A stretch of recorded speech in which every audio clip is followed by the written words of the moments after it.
Bakit ayaw ng isang lalaki na mawala ka sa kanyang buhay or ayaw kanyang pakawalan? Gayong, sinasaktan ka naman physically, verbally, sa pamamagitan ng mga masasakit niyang salita and emotionally via his action, yung mga ginagawa niya kung saan nasasaktan ka.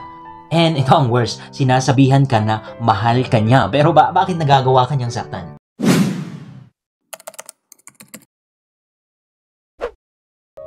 Number 1, selfish.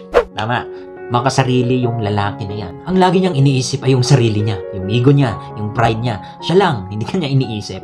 Kaya nga ganyan na kahit nasaktan ka na saktan ka lang is that parang nagiging okay lang sa kanya yon dahil sa selfish siya eh. And it's up to you kung ipagpatuloy mo pa din. Well, buhay mo yan, pakialam ko sa'yo.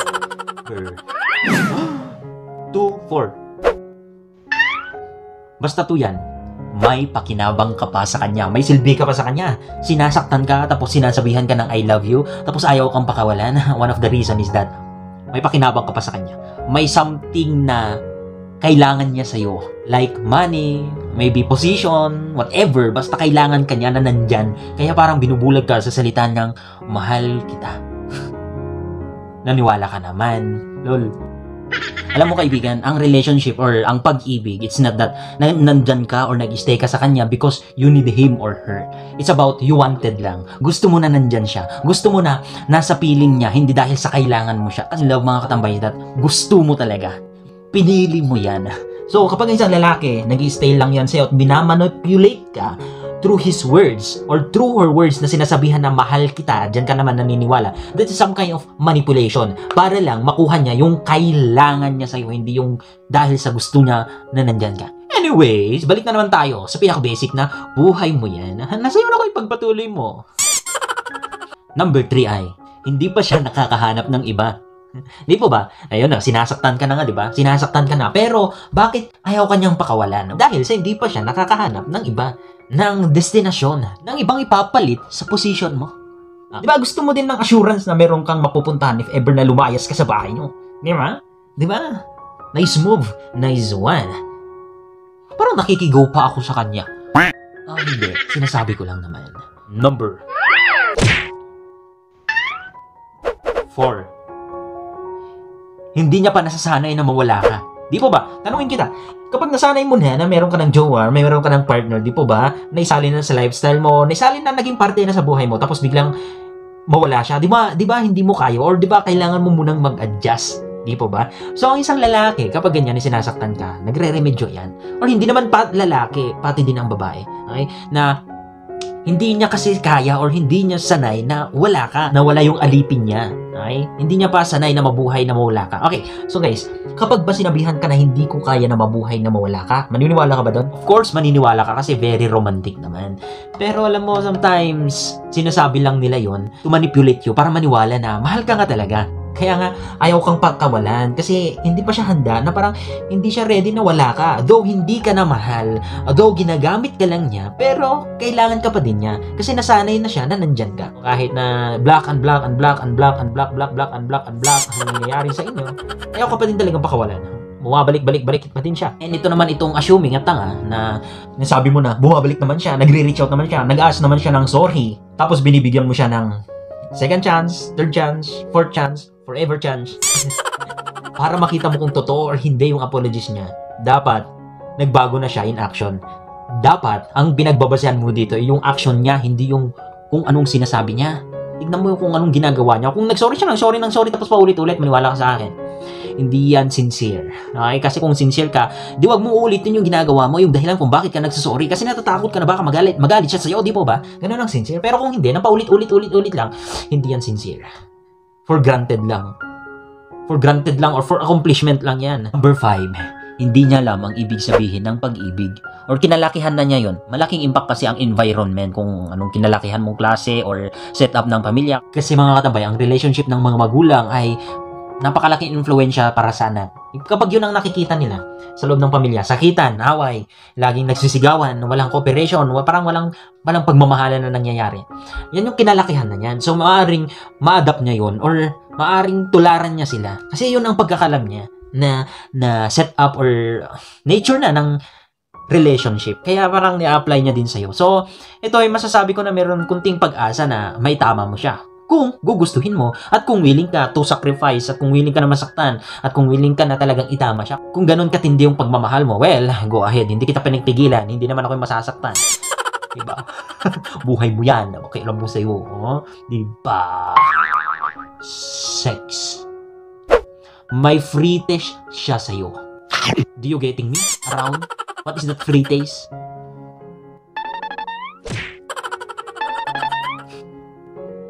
One of the reason kung bakit lagi kang inaaway, lagi kang sinasaktan ng isang lalaki, pero nung nagtampo ka, siya naman sinusuyo-suyo ka, parang akala mo totoo yung mga pag-ask niya sang sorry, tapos mamaya ulitin niya na naman. Ganun na lang ng ganun. Paulit-ulit na lang ng ganun. Cycle na ganun na lang.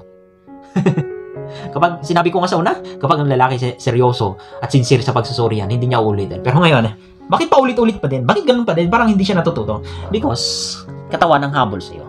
Gusto niya makatikim. Free taste yan eh. Ang nasa isip niya, meron siyang karapatan na tikman ka ulit na may nangyayaring sex pa din sa inyo. Ikaw naman nitong tanga, sorry. Pero totoo naman, pinagbibigyan mo pa din. Kasi of course, naiintindihan kita. Sabi ko nga, kapag ang babae kasi nakatikim ng hotdog, merong nire-release yung kanilang body wherein magki-create yan ng deeper na connection or mas lalo silang may love or mas lalong magkakaroon sila ng feeling sa lalaki na yan at hindi kita masisisi. Pero lagi mong tatandaan na mas mataas pa din yung utak mo at kaya mong kontrolin yan. Okay? So kapag ganun na lang lalaki, di ba? Di ba? Na parang kahapon, sobrang galit na galit, tapos kinabukasan, sinusuyo ka na parang sa sweet kung anong ginagawa niya, tapos mapapunta pa sa boarding mo, matikman ka lang.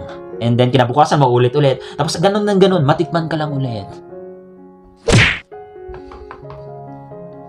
Bes, magising ka na sa katotohanan na katawan lang yung hinahabol niya sa'yo, kaya ayaw kang bitawan at ayaw kang pakawalan. Real talk, masakit, pero yun ang katotohanan na kailangan mong malaman. Well, sabi ko sa'yo, it's up to you kung pagpatuloy pa ba din yan. Kasi pati din naman ikaw, nagsasarap, di po ba? Deserve mo kung sasaktan ka ng ganyan. Deserve mo yan eh. Kasi pinili mo. Pero kung ako sa'yo, let go. Bakit ka pa nagsasayang ng oras sa mga ganyang tipon ng lalaki? Hindi ko maisip. 7. Dahil hindi tao ang turing niya sa'yo kundi bagay. Bagay ka lang sa tingin niya. Kaya parang ang dali lang sa kanya na saktan ka ng gano'n, ng paulit-ulit. Hindi kanya nire-respeto, hindi kanya man lang iniintindi kasi bagay ka lang para sa kanya. You're something na kinokontrol, na parang robot lang, na dapat ganito, dinidiktahan, na dapat ganito, dapat lang ganito, dapat lang ganito, dapat ganito ka lang, dapat ganyan ka. Kaya kapag nagkamali ka, magagalit siya or sasaktan ka. May mga ganong talaga na tipo ng lalaki or vice versa kay babae. Ay nako. Ang hirap. Pero you know, kailangan kong sabihin ang mga to. Panoorin nyo hanggang sa last part para alam nyo kung ano yung mga maipapayo ko sa inyo. Okay? Number 8. Concern siya kung anong sasabihin ng mga tao sa paligid niya or ng mga kaibigan o pamilya niya kapag naghiwalay na kayo. One of the reason kung bakit ayaw kong pakawalan is that concerned siya sa kung ano sabihin ng tao, di po ba?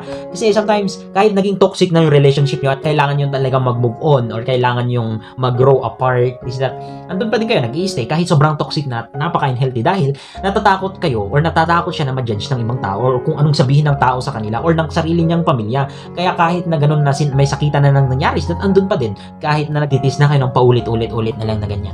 Kasi mas concerned siya sa kung anong sabihin ng tao kaysa yung nararamdaman mo. Sa sakit naman mga katambay, maski ako parang ayaw ko nang ituloy, real talk. Kasi ramdam ko yung sakit. Nanggagamot ako for 50 pesos only. Just contact me via this number, 09 utu ka talaga. At gagaling ka na. Number 9. Naguguluhan siya sa nararamdaman niya sa'yo. Mixed emotion, mixed feelings. Bakit nangyayari yon? Dahil meron siyang ibang nagugustuhan or gustong mahalin. Kaya nga nagkakaroon ng mixed emotion, naguguluhan siya kung bibitawan ka para sumama sa iba or para mag-pursue sa ibang babae or ibang tao or ibang lalaki or ipaglalaban ang pag-ibig niya sa'yo, ang relationship niyo or i-save niya ang relationship niyo. Kaya nga sabi ko naguguluhan yan. Kaya sometimes dinadaan na lang sa galit, sa sakitan, kasi hindi niya alam how to handle his situation. Sinasaktan ka para kusa kang lumayo sa kanya para makapaghanap siya ng iba. Tapos ito naman, mag-iba na naman yung feeling niya, yung isip niya, tapos ihabulin ka na naman, isusuyuin ka naman, makikipag-ayos na naman sa'yo, tapos mamaya paulit na naman nagsasakitan dahil sa naguguluhan siya sa kanyang nararamdaman. Eh, nasa iyo na yan kung magtitiis ka sa mga ganyan na isa kang option lang, hindi kanya priority. Oy, pangit na tanda. Ano yung number 10 natin? Tumulong ka naman. Sinasahuran kita, magkano yung sineseldo ko sa'yo? Salapi per month, tapos ganyan yung... Tumulong ka naman, ano yung number 10 na? Hindi niya ako mahal, kuya. Nice. Very nice. Hindi kanya mahal. Baka naguluhan ka. Sabihin mo sa akin, bakit sinasabihin niya niya ako na mahal ako? Tapos bakit nakikipag-ayos siya sa akin kung hindi niya ako mahal? Hindi lahat ng nagsasabing mahal kita ay mahal ka talaga. At hindi lahat ng nakikipag-ayos sa'yo ay mahal ka talaga. Or mahal ka. Diretso payo na ito, ha? Lagi niyong isiksik sa utak hanggang sa puso niyo, hanggang sa lalamunan niyo, lumabas na naman sa bunganga niyo, tapos sa tainga niyo. Wala na naman kayong na-stuck sa utak niyo. Yan eh. Yan sinasabi ko sa inyo. Before ako magbigay ng payo, please lang, hyper ka ngayon na parang, okay, nanonood ako kay kuya. Okay, thank you kuya, salamat. Pero make sure na after this video, next, then the other days that sana ganyan pa din nararamdaman mo na hyper ka pa din na i-apply itong mga pinapayo ko sa'yo. Hindi yung ngayon ka lang na kapapanood mo ng video tapos after na napanood mo ito, kinabukasan wala na naman yung motivation mo, wala na naman yung natutunan mo sa akin, nakalimutan mo na naman, bumalik ka naman sa pagiging tanga mo. Okay, please lang. Parang hindi naman masayang itong laway ko dito ng putak. Tapos hindi ka din lang naman nakikinig. Na parang panandalian yung pagiging hyper mo, na hindi ka natututo. Please lang, okay? So ganito yan. Ilagay mo sa kokote mo to hanggang sa puso mo na kapag hindi ka mahal ng isang tao, walang respeto yan sa'yo. Hindi ka niya re-respetuhin. Sasaktan ka niyan. Alam mo kung mahal mo isang tao, bakit mo sana sasaktan? Though sometimes meron pang mga bagay na hindi mo isasadya na masasaktan siya. Pero kung nagmamahal ka, sincere ka na mag-ask ng apologies at babaguhin mo yung ugali mo or yung nagawa mo na yun, itatama mo. Pero kung wala, or paulit-ulit na lang na ganyan, hindi ka niya mahal. Promise. Maniwala ka sa akin. Because if respect doesn't exist in your relationship, there's no love. Maniwala ka. Kahit paulit-ulit mo na sinasabi niya na mahal kita or kahit paulit-ulit ka pang sinusuyo or nakikipag-ayos, kung hindi ka nire-respeto at sinasaktan ka niyan, hindi ka niya mahal. Naguguluhan din yan sa kanyang feelings. Kasi ano yan kapatid, kung makikinig ka sa akin or pagpatuloy mo pa din, but if I were you, may I suggest na you need to move on to that prison. Kailangan mong makawala sa kulungan mo na yan. Kasi ikaw ang laging kawawa at talunan. Life is too short. You should enjoy every moment at hindi yung nagsasayang ng ganyan. At hindi yung nagsasayang kasi isang relationship na palaging luha at sakit ang dulot sa'yo. Lagi ka na lang umiiyak. Lagi ka na lang nasasaktan. Pagod na pagod ka na. Well, it's okay to give up in your relationship. Lalong-lalo na kung ganyan yung situation mo.